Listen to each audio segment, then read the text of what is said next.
There is a small cemetery tucked away in the dense woodlands of Vermont.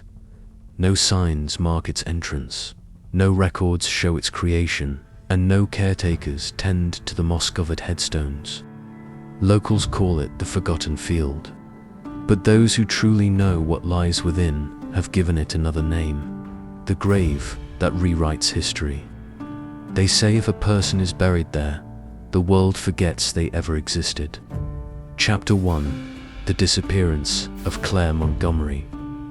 Claire Montgomery was a high school teacher in the sleepy town of Hartwin. She was warm, brilliant, and adored by everyone who met her. Her students wrote essays about how she changed their lives. She volunteered at animal shelters, hosted community potlucks, and ran the town's weekly book club.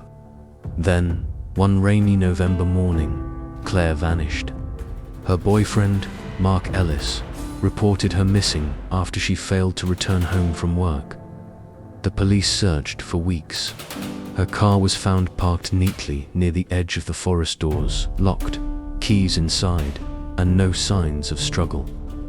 3 weeks later, a local hunter stumbled upon a body deep within the forest, lying at the foot of a strange stone marker. The woman's identity was confirmed. It was Claire the Marker, a crude gravestone, aged beyond explanation. No name, just a carved spiral symbol that seemed to shimmer faintly when touched. Authorities assumed it was some kind of old boundary marker. The town held a quiet funeral. Claire's body was reburied in a more formal cemetery, or so they thought. That was the last time anyone remembered her clearly. Chapter 2: The Vanishing Details. 2 weeks after the funeral, Mark began noticing odd gaps. When he tried to show a photo of Claire to a friend, the image appeared corrupted. Her face was blurred, warped, or missing entirely. Every photo on his phone, laptop, and even printed albums had changed. He visited the school where she taught. A different woman's name was on the classroom door. "I think you've got the wrong person," the principal told him with a puzzled smile. "There's never been a Claire Montgomery on staff here." But what about her students? Which students? Mark rushed to the town library. The weekly newsletter archives no longer listed Claire as host of the book club. Her volunteer records at the animal shelter were gone. Even her address on Main Street was now occupied by a man named George, who insisted he had lived there for 20 years. Mark panicked. He called Claire's parents. "You must be mistaken," her mother said. "We never had a daughter named Claire." Mark dropped the phone. Chapter 3: The Descent. He began keeping a journal, writing down every memory he could. First dates, her favorite wine, the scar on her right knee from falling off a bike, the way she hummed when she was thinking. It all remained vivid in his mind until it didn't. Each morning, more of his notes were illegible, as if they were written in a language he didn't recognize. Pages were torn, sentences vanished, the ink dissolved, ...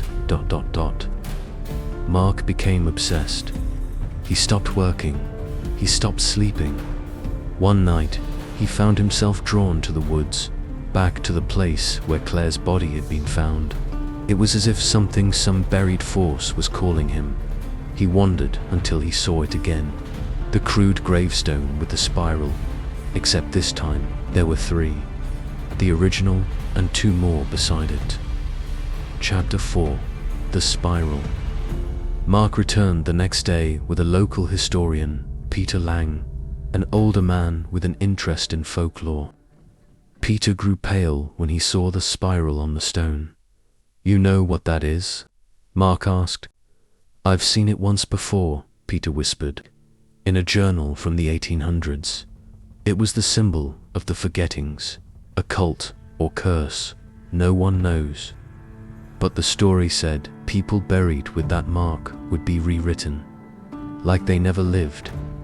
History folds around their absence, and memory collapses." It erases them so completely that reality forgets they were ever here. And if someone remembers them, Mark asked. Peter paused.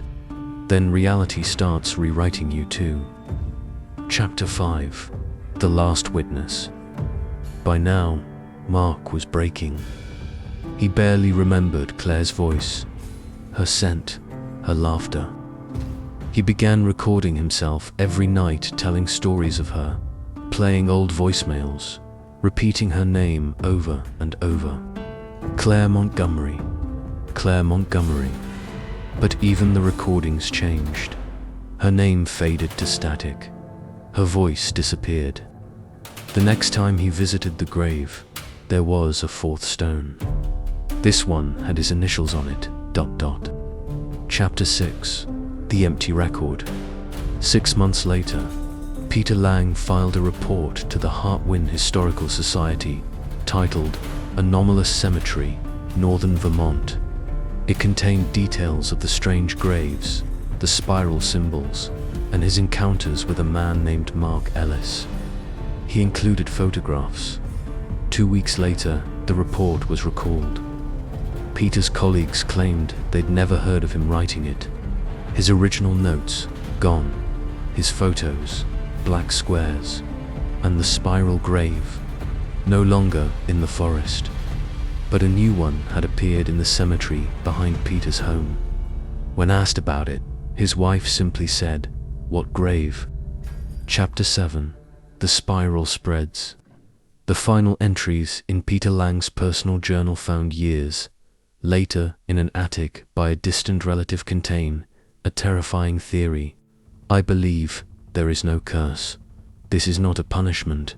It is a system, a failsafe. The grave doesn't kill you. It edits you out, like deleting a glitch from reality." Perhaps Claire, Mark, myself, we all saw something, knew something, and so we were cut. I now understand the spiral. It's not just a symbol, it's an eraser.